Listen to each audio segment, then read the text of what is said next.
right now. Awesome. Thanks for the warning there, Mateo. I was just about to tweet it. So today, you can tweet if you want. I'm going to tweet it. We're very informal. We're tweeting. So today we're talking about women and guns.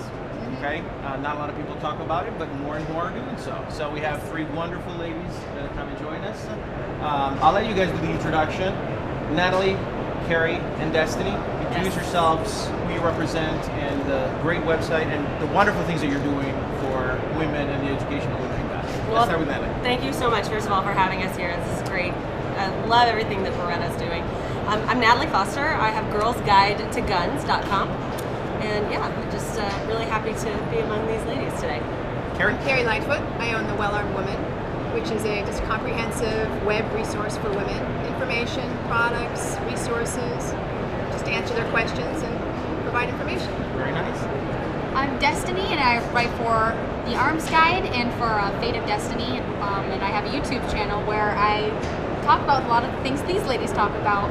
Women and firearms, self-defense, concealed carry, reviews on guns and knives, and I try to be somewhat of an all-inclusive self-defense, firearms, knives interest for all shooters and enthusiasts of all levels. Very good. So let's start talking about women and guns. No pun intended, I'm going to shoot from the hip. Is this a male-dominated world today? Yes. Yes. I mean, we'd be lying if we said it wasn't. But I will say that the industry is really, really starting to cater to us more and more. I think we've got, every year there are more products out there for women, and I like to see it growing, and hopefully we'll see more and more as the years pass. So, what are the ways that the industry or organizations within the industry are catering to women who may not be so familiar with firearms but are interested in learning more? I see a couple of things kind of jumping out. Some is like the easy level of starting to release products that maybe look like they would be something a woman would like making products in like pink or just aesthetically have appeal to females. But more and more I'm seeing products like holsters with geared for the female figure in mind, and I love seeing stuff like that with very practical applications. And things like slides that are easier to rack for women who are smaller or more petite and don't have the arm strength that maybe their boyfriend who has the 1911, they're trying to rack the slide and it's just difficult. So I'm seeing more products that are catering to making firearms more accessible to women in that way. They're less intimidating. Okay. I think the industry is responding now. The voice of women has gotten louder. I mean, they're understanding this whole world of firearms better, so now they can speak more clearly about what their needs are. And I think the industry on its own didn't know how to meet those needs, but I think women are starting to connect with manufacturers and say, here's what we need. Pink doesn't do it. Pink is nice, but that doesn't make it fit our bodies. So there's very much of a diatribe that I see online about the pink versus the purple versus the Yes. I don't want to be pegged as just a girly girl. Right. What are your feelings about this color? And I know that it's not as important as things like education and the right product and so on, and we'll talk about that. But let's start with the more aesthetic portion of it. So I think pink is great. If that's what attracts women and makes them feel more comfortable, wonderful. I personally love white, and I have good friends who love purple. So if colors are going to do it and make it feel a little more personal, and that's what we really, I think, all want is for women to take the shooting industry, take guns and learning the training and all of that and make it personal. And if colors do that, I'm all for it. Absolutely. And I don't care what color. I think there's been a shift. I think originally when women started to see pink items, they were just relieved that they've been heard. Okay. Oh, now they see us, and now they're going to provide for us. And now I think the pink has kind of outgrown its purpose. That women are saying, great, now you know I'm here, but I need a lot more than pink. But I think at first it just represented that they were being seen. Okay. So I think they responded very positively to it. But I think what we're hearing now is women saying, okay, we've crossed that hurdle. Now let's get more sophisticated.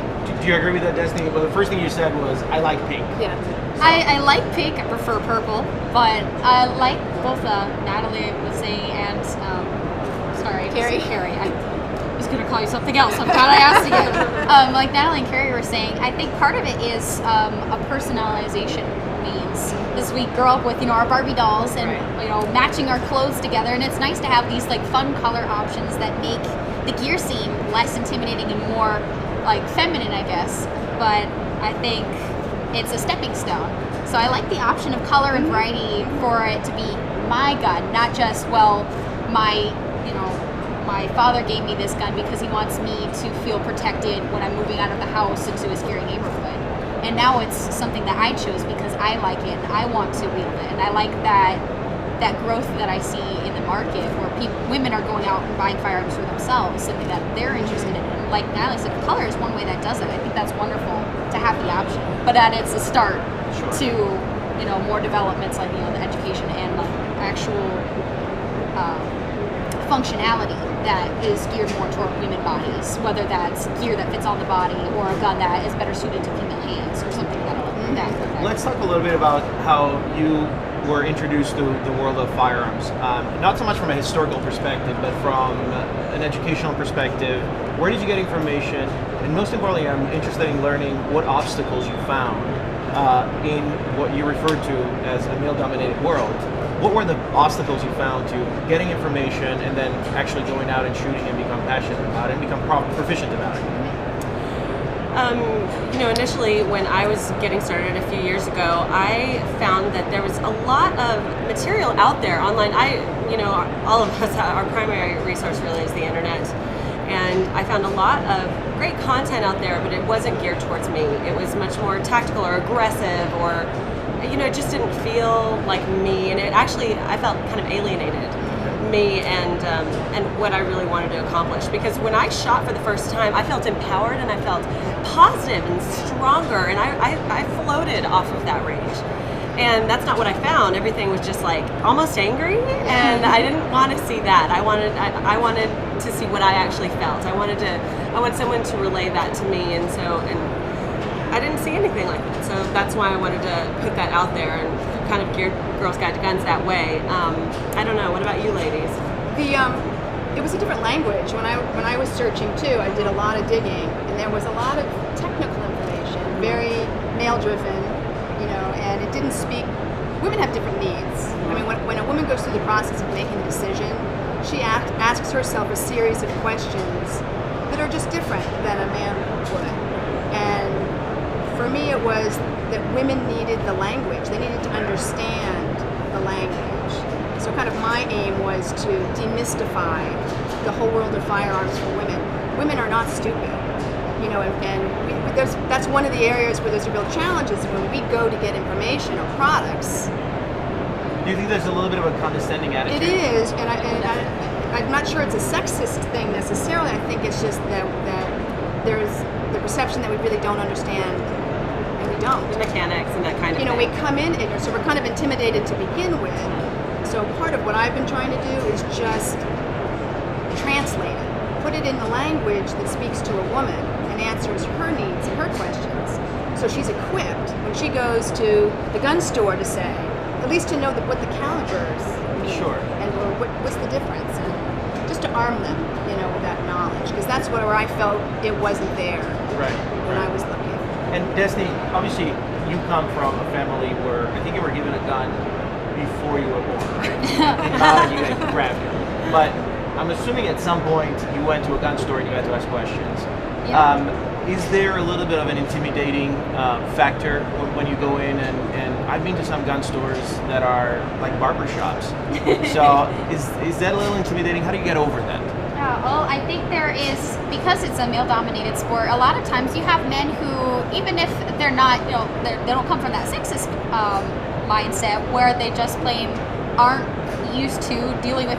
It's like taking a woman shopping. You've got all sorts of different questions that she's asking herself, and you're looking at her going, those jeans fit, why don't you just buy those jeans? Right. We have so many other things that we want to be able to relate firearms to. So sometimes there's, like Carrie was saying, it's difficult to translate on the guy selling, these are the facts about the gun, what more do you need? And the girls may be considering, how is this going to be functional for me? How am I going to be able to, how will this impact me carrying this pistol when I go to pick up my kids from school? Like, even though we're not even talking about taking your kids to school, our minds go there because we want to consider every factor. And sometimes that makes our decision process lengthy. And I found that some guys aren't patient for listening to what my needs are, and sometimes it's just easier getting the answers to the questions I need from another woman. And some guys are very great to cater to They're that. well trained. Like well, there's starting to be more and more females in the market, and at the local ranges that I go shoot at, I see more and more that guys are taking the time to better understand that this up and coming market for females. So and let I me love ask you seeing something. There's this Venus and Mars thing. That was you just think- in my head. Do It was you- just in my head. Do you think that one of the solutions is to have more female at the gun store, more female presence at the gun store, or more female instructors? Are they out there? Oh yeah. They are. There's They some out there. absolutely are out there, and again, growing numbers. More and more women are becoming just. The intimidation factor is diminishing drastically, I think. As education grows. obviously. Absolutely, and there's so much more media out there, and I think media is the first wall that we all have to punch through, to really educate people. And there's so much more content out there that I think it's no longer this anomaly to see a woman on the range. I mean, certainly I've been to a range before one time, and apparently someone leaned over and said, "Is that a woman?" Yes, it is. Tough question. Yeah, I know. But then, that's one guy out of all of my shooting experiences. So I feel more and more now So that maybe the education needs to go both ways. So the industry needs to educate women that are maybe just now getting into the sports of shooting and the world of self-protection and so on.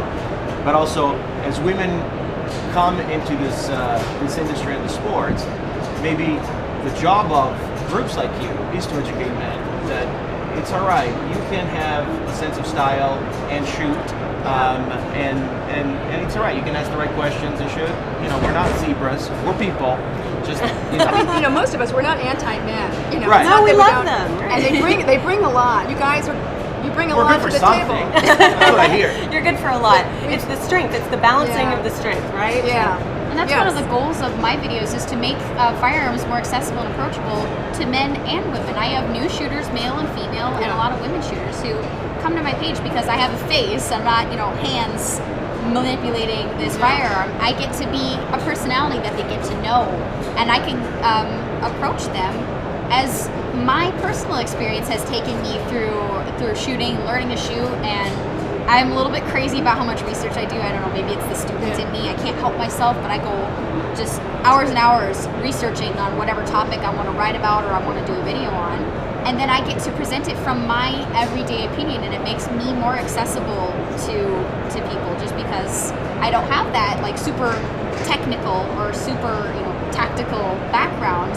So I get to relate to people as people, just like you were saying. And sometimes that helps on both sides of the fence, for males and females. I get people all the time, well, I really like guns. My girlfriend says she's open to trying it, but I want to make the range visit as non-intimidating and as fun as possible. What do you recommend? Or And females. what do you recommend?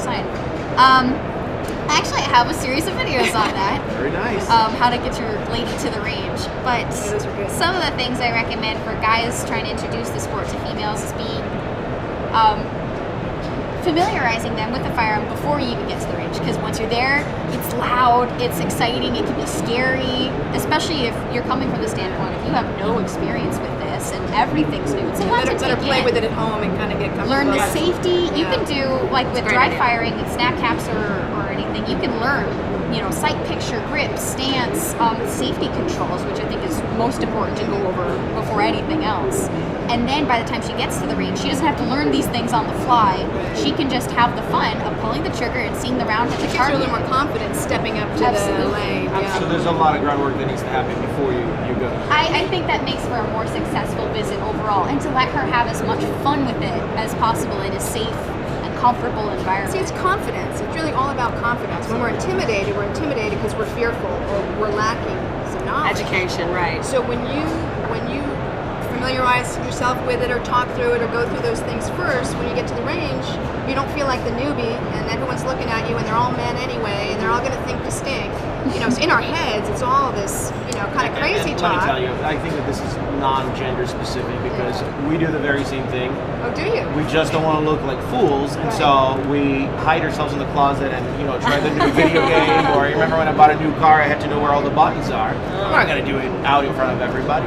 So I think that But that's what's happening. Women are getting kind of put on the line with nothing, you know, or with a firearm that they shouldn't be handling for the first firearm. Absolutely. That happens a lot too. Yeah, and you're so right about the range being an intimidating experience because every sense is heightened. You know, these loud explosions. I mean, I've had people who I introduced to absolutely the sounds, sights, the smells, and you don't know what the other people are doing, and you know, you're trained from an early age that being around guns is wrong, and being around, you need to run away from any firearm that you see, and then you walk into this place where everything is counterintuitive to what you know. And yeah, so more and more education. I think that's a brilliant idea, Destiny, to really familiarize and do a little dry firing at home. Any friend that I take to the range, I spend at least like an hour to like 3 hours on the specific firearms that they're gonna shoot for that day, and get them comfortable with handling it in a safe environment. And that also keeps it safer for other people at the range. So when I'm going to the range, I'm not, don't flag someone, oh my gosh, because then it's scary for the other people shooting just as much as for that new shooter. So it just makes it easier. Gathering as women too, going with other women, or many ranges now have like ladies' nights. And the Well-Armed Woman just started chapters around the country for women just to have a chance to get together in that kind of non-intimidating. And you have these dates on your website? They're all starting now. We just started 3 weeks ago. Great. 37 states already. Wow. 3 weeks. That's exciting. So do you feel, is your experience, we don't have data, I don't have data, I don't know if you do, but do you think that people that want to familiarize themselves with firearms do it because they want to protect themselves, because they want to go out and shoot clays, because they want to hunt? The average woman, why should they be attracted to firearms? What is it that attracts them to firearms? I think it's self-defense. I think initially it probably is self-defense.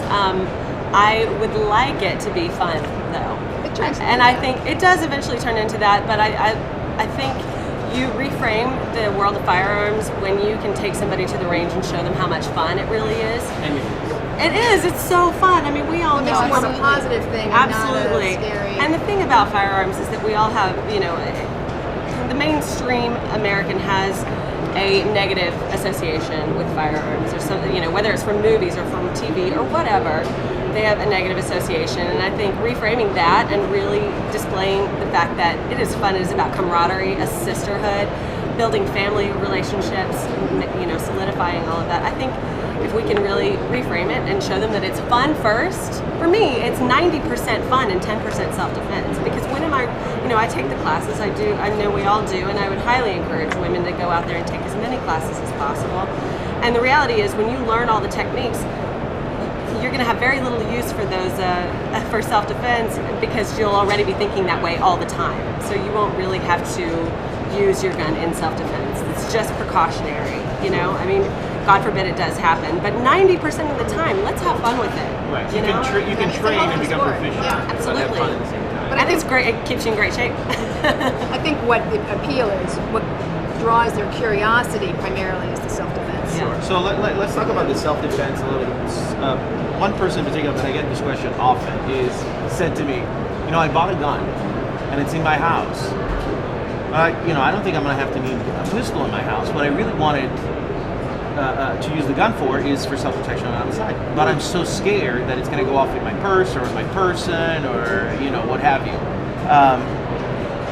You talked about training and practicing. But then we also discussed this fact that there's an intimidation factor. So you may buy the gun, you put it in the closet, and then you say, I don't really want to go to the range because it's intimidating. I don't want to ask the questions because I don't want to look like a fool. What advice can you give? Where can people find resources? Obviously your websites, but what are other places where you can get one-on-one attention and not feel intimidated in the process?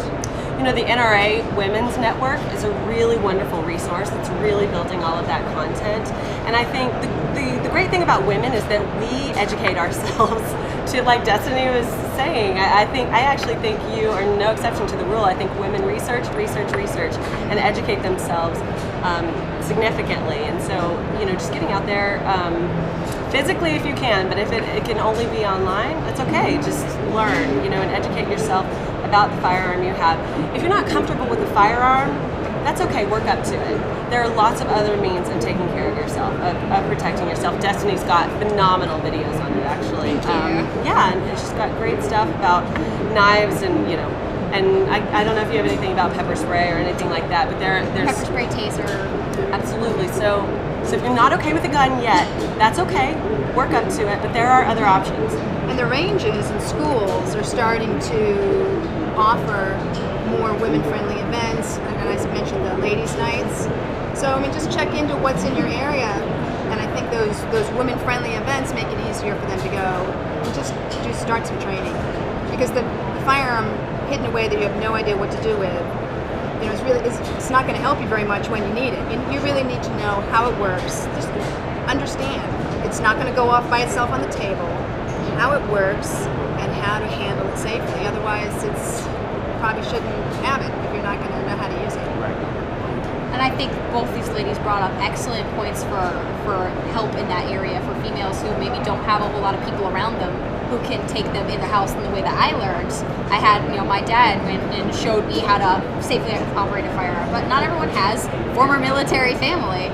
And I think one of the things that I love seeing about some of my local ranges, and I've seen more and more around the country, are because gun stores and gun ranges are now seeing more women, that more teachers are anticipating more female students and trying to make their classes more accessible to females, whether by bringing in other female instructors, or I have so many people who send me messages saying thank you for linking to this content or posting this video, because some of the people I'm friends with and I like to network with, like these ladies who have these references, I can help use them to promote more females, and then other trainers who are males and want to make their classes more accessible use these references in their classes, whether it's one of my videos or an article that they think is from a female's perspective that makes things more understandable and more accessible to females. And so maybe they don't have the wording and they don't know how to say it, but they have the resources from someone who does. And I think that's one more element that can make firearms training and getting to know a gun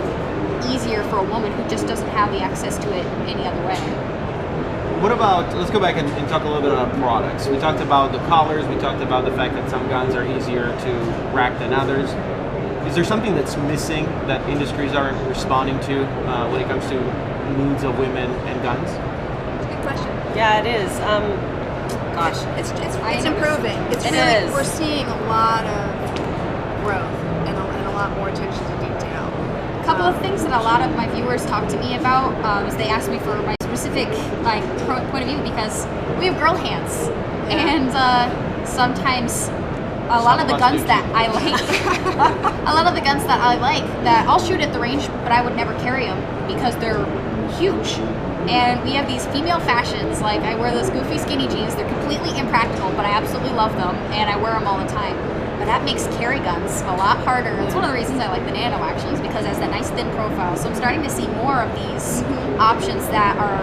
It's skinny jean compliant. Yes. Yeah, skinny jean compliant, exactly. But like size-wise, that work for both ladies' fashions and for our smaller hands. Because my dad has a SIG P226 that I love shooting, but I couldn't carry it because I can't reach the controls in a fast manner that I would want from something out of a self-defense pistol.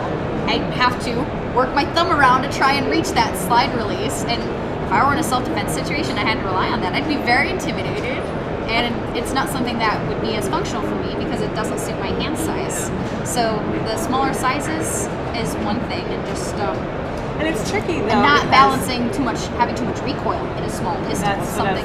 That's It's a tough order. It is. It's a tough order. It's a very tall order, and we appreciate manufacturers like Beretta really reaching out and trying to develop those things. I mean, because the rule is the smaller the gun, the more you're going to feel it when you shoot it, and and that's part of the intimidation factor too. So really finding something that you like to shoot.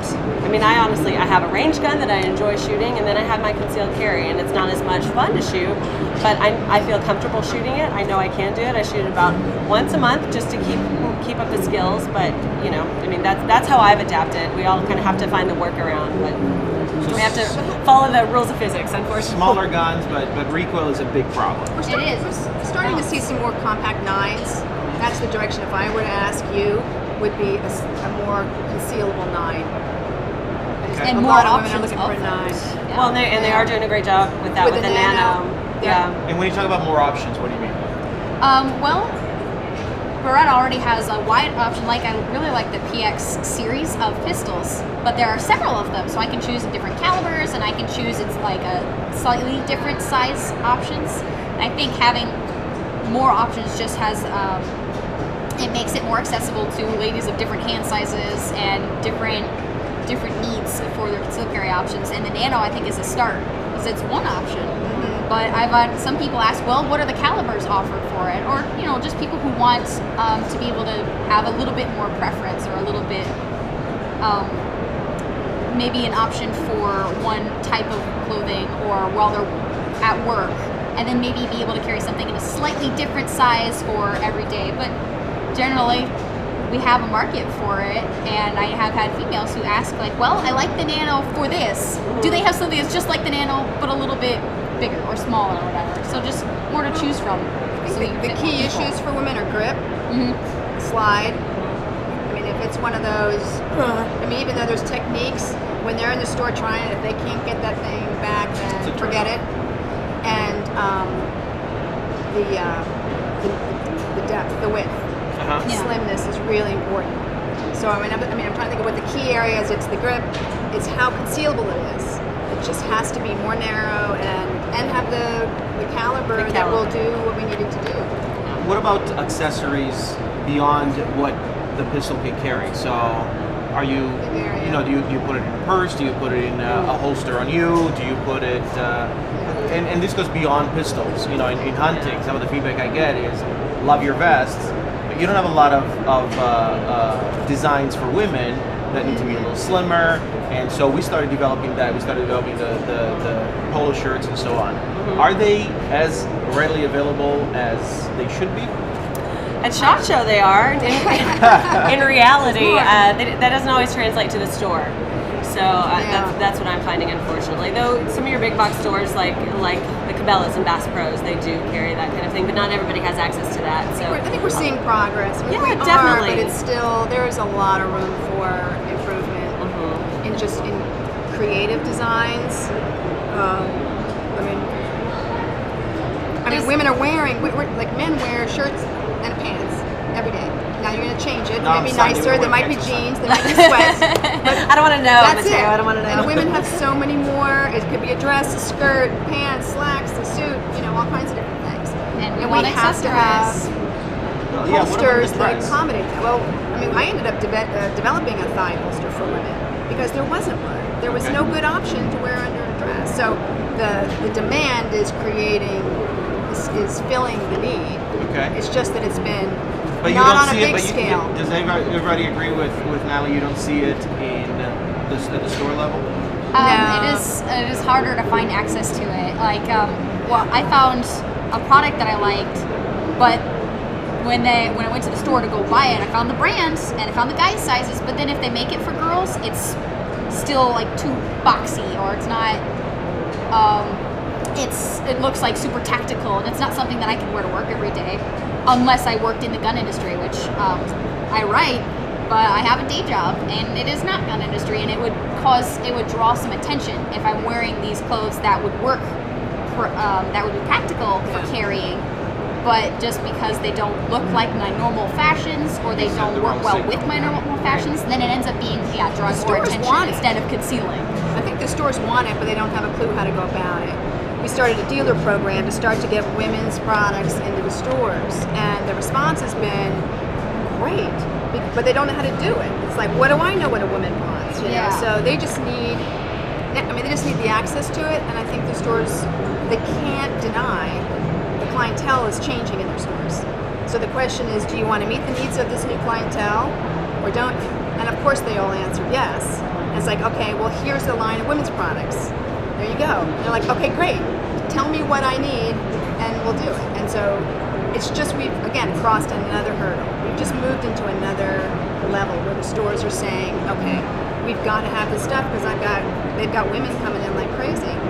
What about, let's say that there's somebody out there who hasn't bought a gun, says, you know what, I'm kind of interested in guns, I'm fascinated, I don't know the first thing about it, I know there's a trigger, you pull it, it goes bang. Mm-hmm. What's the best piece of advice you can give them to feel more comfortable about selecting the firearm, selecting the activity that they prefer, and then going out and educating themselves practically? What's the first, most important step? First and most important thing, I think, is to get into a class. I think find a class that's recommended. A lot of us have a lot of that content on our site where we can recommend specific instructors in your area. And then if no one's available, and you know there are some areas that's it's not readily available, again, online content, and then go and familiarize yourself with the gun at the store before you buy it. Always, always, always try a gun before you buy it, because gun stores many are Gun meaning actually go to the range Too and many use it. variables. Yes, Fire it. yeah, Okay. absolutely. Yeah. Because it really is like choosing a pair of jeans or a car, or everything is so specific and individual that it is critical that you try it yourself and Test really drive know it. Yeah. exactly, test drive it. It Exactly. feels right. It may sound funny, but don't you have so many women that say, as soon as I held it, I knew that was the right one? Absolutely. When they hold it in their hand, they go, that's it. Yeah, Lisa Yeah. Looper from Looper Law calls it the wedding dress moment. Yeah. And the light shines down Yeah. and you just know that is the one. It happens. It's really true. Just don't use it one day only. Right, exactly. Use it all the time. It's getting to wear a wedding dress every day. Come on. Wonderful. Yeah. I feel you can never do too much research, and you can never take it too slowly. Because I know some people who are maybe the guy's excited that their girl is finally getting into firearms. They've had this interest for forever, and they want to get them into the range. They want to get them shooting. But sometimes it's, especially if you're coming from a background of you who have never held a firearm, it can be very intimidating to take it as slowly as they want to take it. So my sister is an excellent shot, but she's 14 and she only wants to shoot on the 22.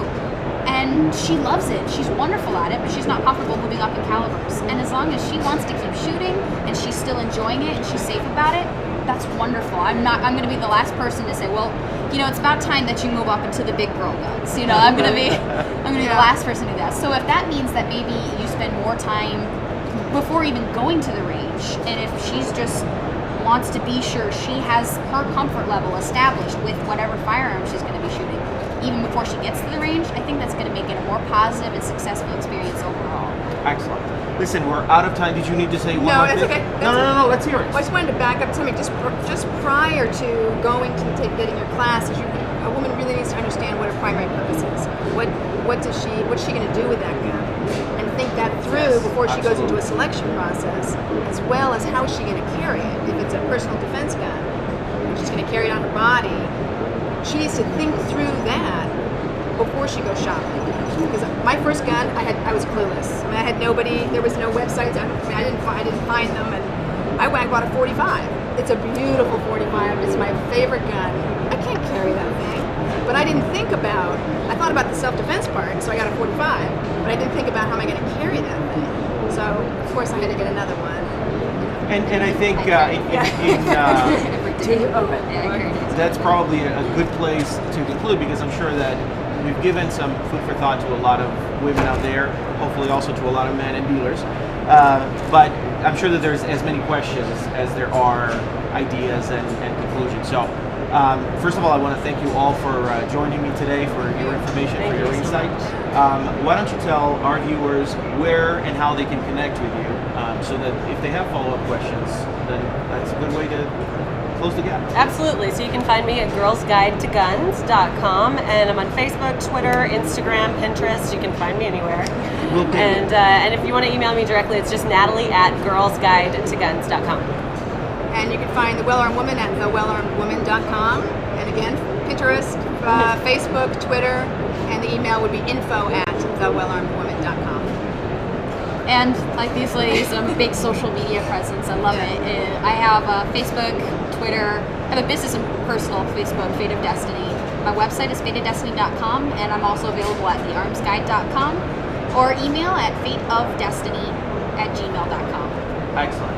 And if you want to contact me and yell at me for forgetting to ask a question, BerettaUSA.com, on Facebook, facebook.com/BerettaUSA, or on Twitter at Beretta_USA.